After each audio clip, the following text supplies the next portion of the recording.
રાધનપુર તાલુકાના બાદરપુરા ગામે બરોડા બેંક દ્વારા વીમા અભિયાન। પાટણ જિલ્લાના રાધનપુર તાલુકાના બાદરપુરા ગામ ખાતે આજે વિશેષ અભિયાન યોજાયું હતું। ગામની ગ્રામ પંચાયત કચેરી ખાતે બરોડા બેંક દ્વારા નાણાકીય સાક્ષરતા અભિયાન અંતર્ગત વીમા લેવાની કામગીરી હાથ ધરવામાં આવી હતી। આ પ્રસંગે બાદરપુરા ગામના સરપંચ માણેકબેન મુકેશભાઈ સોલંકી ઉપસ્થિત રહ્યા હતા।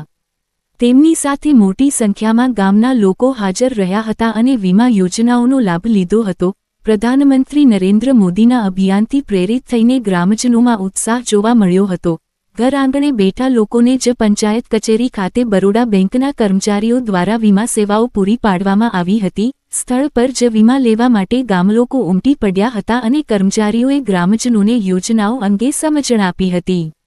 સમગ્ર કાર્યક્રમ દરમિયાન ગામલોકોમાં ખાસ ઉલ્લાસ અને સંતોષનો માહોલ જોવા મળ્યો હતો। અંતે ગામલોકોએ આ અભિયાનને વધાવી લીધું હતું અને આવનારા સમયમાં આવા લાભકારી કાર્યક્રમો નિયમિત થાય તેવી અપેક્ષા વ્યક્ત કરી હતી।